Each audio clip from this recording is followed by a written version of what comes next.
Tom Pinsent's alongside head football coach Ryan McCarthy following the third and final scrimmage of camp. And you consider camp over at this point? It's over. It's over. It's over. The guys are happy? Yeah, I know they're happy camp's over. The nice thing about this team is that they like playing football. And whether it was practice 20 or 13 or practice 1, they approached it pretty much the same way. We had 3 practices where I'd say lethargic, a little, not where it needed to be, but other than that, everything was high intensity, and the kids played really hard. And that's not unheard of when you're practicing against the same guys 3 straight weeks, and yep. Whether it's sometimes high intensity, sometimes not, sometimes chippy, sometimes not, you get tired of playing those same guys over and over again. Yeah, I think they're 100% ready, like everybody else in the country, to see somebody else. You go 15 practices in the spring, tack those on, so you know each other inside and out on both sides of the football, and I know they are itching to get ready to play somebody else, and I think it'll bring a new form of energy this week when we start tomorrow, really incorporating all the schematical changes for Fordham. Today's Friday, so a day off for these guys. It's officially 3 weeks since they've been here. As you mentioned, Fordham game prep starts, and it's even though it's only 1 day off, when you get that when you get into game week, it just makes it different. It's different. It's definitely different. Now, they don't probably realize this, but we've incorporated a lot of things we're going to do against Fordham in those practices. So there's not going to be it's not going to be an entirely not things that they haven't done before. It's just a different, obviously the alignments in terms of how the defense plays it will be different than what our defense plays it, and that'll be the case week in and week out. So as long as we can, again, maintain the same approach to practice in terms of how we're going about it, I think everything will fall into place. Let's talk about quarterbacks for a second. First, we're going to start with former quarterback. Big night last night for Jake Dolegala. I had a chance to talk to him last night and this morning. Just with congratulations, and handled himself really well. But 12 for 14, 94 yards, 2 touchdowns in his first action with the Bengals. Talk about. I hate when people say talk about. What does that mean for the program? I know not only for Jake and the opportunity, but for the program to have a player playing at that level. I think it says number one, it doesn't matter where you are, if you're good enough, they're going to find you. And he's obviously plenty good enough. The amazing thing to me is that that's his first action. He sat and watched for the first couple of preseason games. I'm sure that was frustrating for him. The thing about Jake was that he could handle, better than anybody I've ever been around at the position, he could handle inconsistency consistently the best. He just, guy ran a wrong route, pouring rain. They played a different coverage than what we prepared for. He was able to move on and make the adjustment like that. So that to me is, of the many things, that's what separates him from a lot of guys. And obviously he's extremely composed and goes about it the right way with a mental approach. I mean, that's not easy to do, to sit and watch, especially jumping into the NFL. That's a major jump, and obviously it speaks to his preparation, his approach, and the type of person he is. I was listening to their radio guys do a post-game wrap-up, and I think they said he saw more snaps last night than he has the entire preseason. And then they asked him post-game about the mental approach to the game and how he could be ready.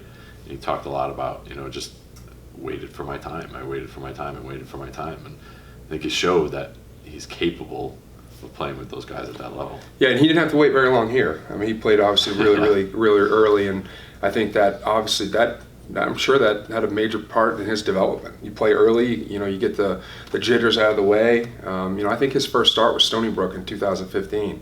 That's not an easy an easy defense to make your first start against. So, I mean, he went through some of the hard times and came out the other end better for it, because I think, like I said, he approaches things the right way. He was always the same in the meeting rooms, whether he's a freshman, whether he's a senior.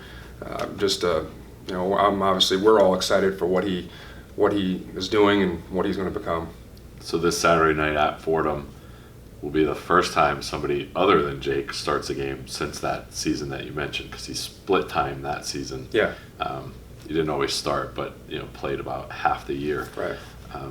tell us about the quarterback situation where we stand right now. Well, Aaron Winchester will start. He's had a tremendous camp for a guy that's only been here for 3 months. He has picked everything up. He is like having, similar to Jake, another coach on the field. He comes off the field, he can communicate with what he saw, and there's not really much you can't do with a kid, whether it be the run game, checks, whether it be in the pass game. I mean, he has a thorough protections, he has a thorough understanding of what's going on. He's highly composed, he's highly competitive, and he is, above all, a tremendous leader. The guys follow him, and he's not afraid to call guys out when things aren't going the way they should be going. And that probably doesn't always happen with somebody who's new to the program and coming in as a grad transfer and playing his final season. But I've noticed it too, and I think it has a lot to do with the way he carries himself and the way he talks to people. Everything's yes sir, no sir. Truly, I think, grateful to be here and for the opportunity, and doesn't seem like he wants to waste any minute of it. Well, I think it speaks obviously too, also as well, is that he was a captain as a backup. That's hard to do. He wasn't the full-time starter, and he was a captain. So that obviously tells you what his teammates thought of him and his work ethic and him as a person. Obviously, his mother did a phenomenal job raising him. I'm still trying to find something that's wrong with him, in terms of, he just, everything is done the right way, and, obviously we're fortunate to have him, and I think the young guys have got to, the young quarterbacks below him, they have to pay attention and really study and watch and observe how he goes about things. And it provides that opportunity for Romello and Kyle to see, two different kind of quarterbacks, and last year under Jake and this year with Aaron, to see what they need to do to be successful at this level. Because when Aaron's gone, it's going to be one of those two guys, or they'll have that opportunity, to fight for that position. Yeah, and they Steve and Kyle and Alex Hockham, the true freshmen, are all talented. They all have all the necessary tools to play. We lose sight of the fact that Steve and Kyle are both redshirt freshmen, and obviously Alex is a true freshman. So, nowadays there's a lot more freshmen that are playing, whether it be at the cornerback position or quarterback, and they have the necessary tools, and I think if they can take the next step in terms of the approach and just learning, from watching, I think they're going to be just fine. And I think, going back to Aaron for a second, he realizes what he's going to need to be successful. I saw a tweet last night. It was him and the offensive lineman at Buffalo Wild Wings. So I don't know if he treated them to Buffalo Wild Wings, but they all went out, and he took a picture with those guys and tweeted it out there. Yeah, I didn't see that picture, but I can only imagine what that bill was with the offensive line. I don't know, it's an all-you-can-eat option and I think there were 10 or 11 guys with him. Like everybody went. Yeah. Well, I'm not surprised. I mean, he understands that.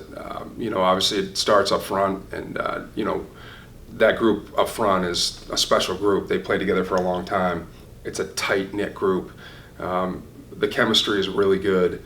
Communication's really good between him and them, and on the perimeter. So I just think he's like a point guard on the basketball team. I mean, he sets the whole thing in motion. He distributes the ball, and but he understands it all starts with the guys in front of him. So camp's over, Fordham Prep. What does next week look like as far as practice? What do you do on each day, and how do you get ready for Saturday night? Well, we're going to get into a regular game week schedule. I want to get into the routine as quick as we can. So tomorrow we'll practice, and that'll be kind of like an additional practice. Sunday they'll have off, as they would during the season. Monday we'll practice. We'll probably do a little bit more than we would on a typical Monday. Monday is kind of like the introduction, so we'll do a little bit more than we would in a normal week. And then Tuesday we'll get into more of the base game plan, maybe mix in some third down. Wednesday is usually devoted to third down situations, and then the red zone. And then Thursday is a red zone / all situations covered. Go through the whole thing. It's almost like a dry run. And then Friday is really a run through. And I think at that point, Thursday, Friday, the kids are going to be like, let's just get on the bus and let's go play. Right.